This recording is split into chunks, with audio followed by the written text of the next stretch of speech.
Everybody, welcome to yet another review of the haves and the have-nots. I watched the show earlier and I am ready to do my review. So, we start out with Justin and Tanner, and this is something that I'm really over.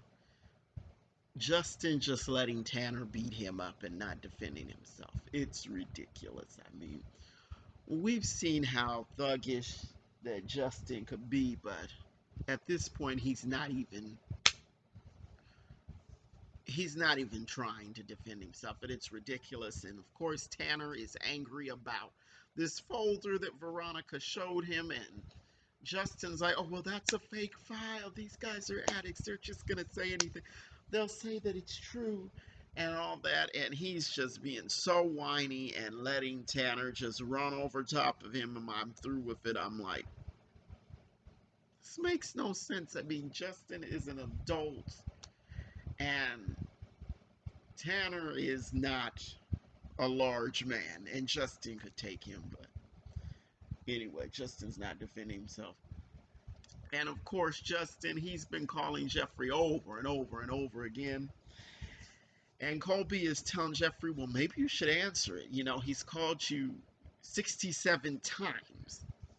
And Jeffrey says, well, Justin can be over the top, but he's never like called like this many times, so maybe something is wrong. And Colby's like, well, maybe you should call him.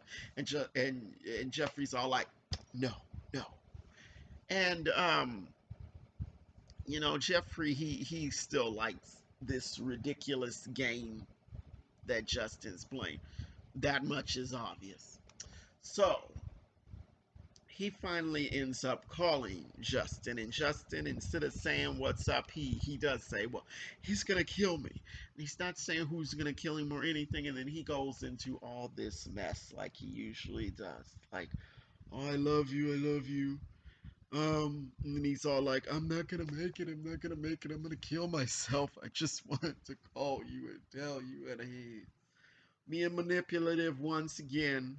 Instead of just saying what he needed to say, your mother's up to something once again, he goes into all this manipulative stuff again.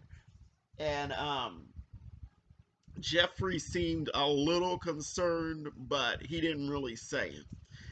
And so Colby gets a text, and I guess it's like, oh, he thinks it's like a John or whatever. So he's like, I gotta go make this money. And of course, it's most likely the trap that Veronica has laid for him. So yeah, Colby's in big trouble. So let's get this Malone and Wyatt stuff out the way. So he's still in the hospital, and Celine comes in to clean, and she didn't know it was his room. But instead of just turning around and leaving, she's got to say all this stuff, and um, you shot your father, and Wyatt's like, so and I'm like, why? I'm like thinking the same thing. It's like, why do you care, Celine? He's done all this terrible stuff to you. And then she gets into talking about, oh, your brothers are so much better than you. And he's like, oh, the half breeds. Um, and she's going on and on and on. And I'm like, why are you not leaving? This is the same thing that got you in trouble with your boss before. You you were messing with Jim in his room, and she's doing the same thing with Wyatt, just saying all of this.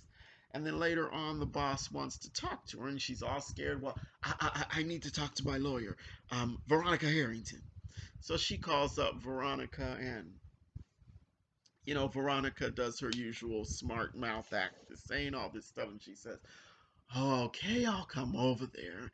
And then she ends up saying something about tacos or something, something racist. And Celine's like, I suppose I was not supposed to hear that. And she's like, no, you were supposed to hear it. And, I still think that Celine is going to be the one that offs Veronica because she's got very little left to lose, and she does not take Veronica's insults very well. So anyway, so let's talk about where should I go next? Okay, let's get some of the other Malone stuff out the way. So Vinny's lackey, he had been trying to find out what about Mitch and if Mitch had been throwing the Malone name around to protect Candace and Hannah. He wasn't able to find out, and the lackey tells him, "Well, the Crier kid made it. He's awake.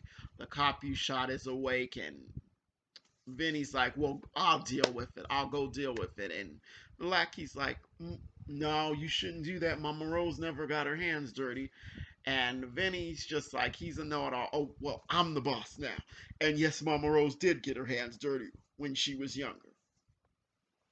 Um, and then Vinny ends up putting Sandy on the task of finding out if Mitch has been using the Malone name.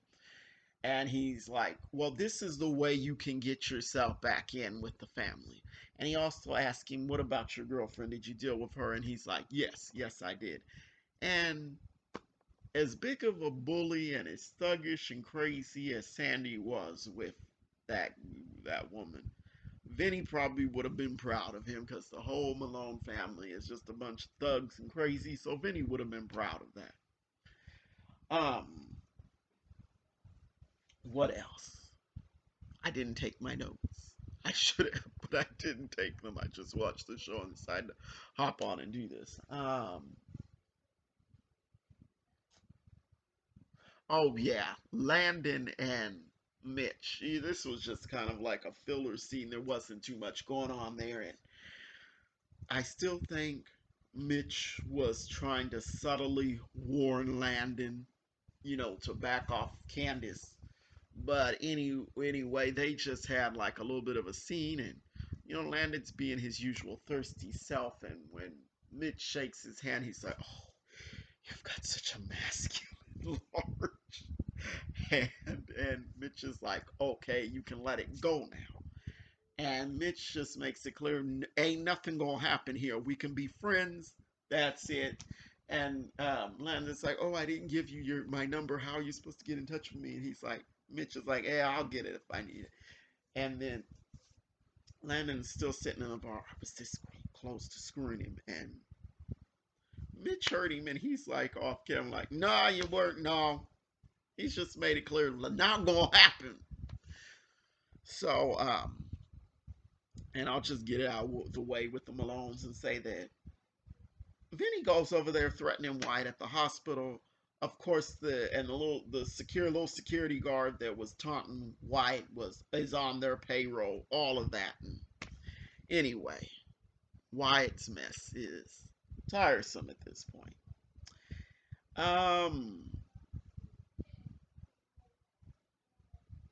what else did I need to talk about? Okay, so let's get to Catherine and Hannah. So Catherine calls for an update on what's going on.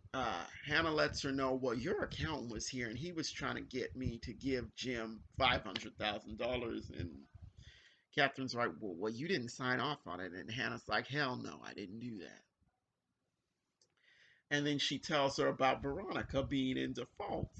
And Hanna wants to handle this. She's so fed up that she's lost a little bit of her religion and gained a little bit of petty. She's like, "Let me deal with Veronica. Oh, this is gonna be fun."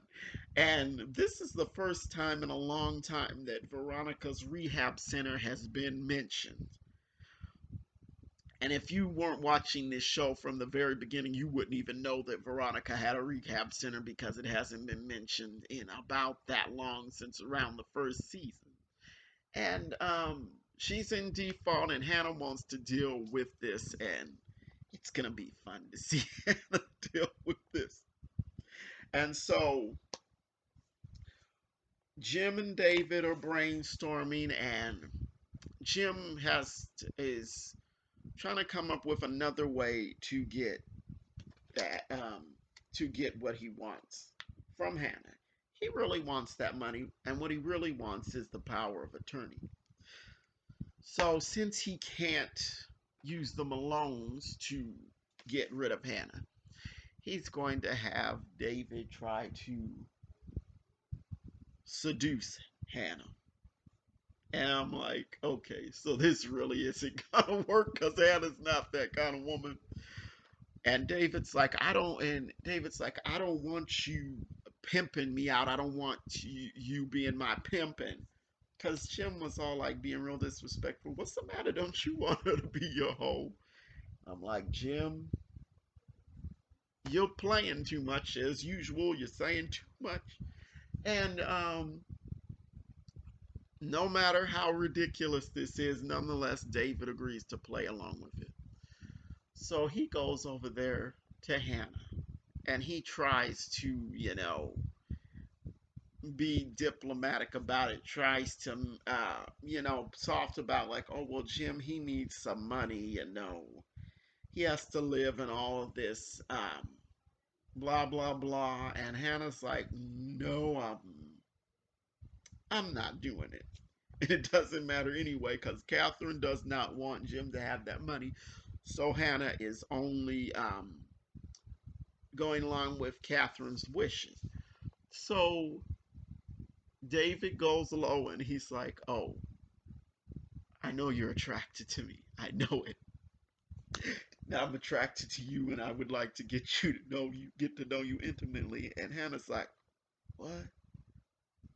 And she's giving this look like, yeah, I know this is some crap, but I'm gonna play along with it anyway. That's the look that she was giving. And so David is saying all of this, and he's like, I would like to sit down, talk to you some more, get to know you better. And Hannah's like, go ahead. And so this is what Hannah does. She sits down on the couch. Let me see if I can get it. She's like, mm-hmm. And she was like, mm-hmm. Getting a little pose in, like, okay, I can play along with this. And, it looked kind of like a pose that Candace would do. And I'm like, okay, I guess this is where Candace got some of her ways from. Because we know that Hannah was doing some stuff in her day, with Benny's father, who was married, and she was trying to get him to leave his wife and all of that. And so I don't know how far Hannah is going to take this because, like I said, she's lost a little bit of her religion. And it would be funny to see, Hannah just, like, you know, kind of, you know, use David and then not give him what he wants. But it's funny. Hey, she's probably not gonna do that. I don't know what she's gonna do, but it was just funny.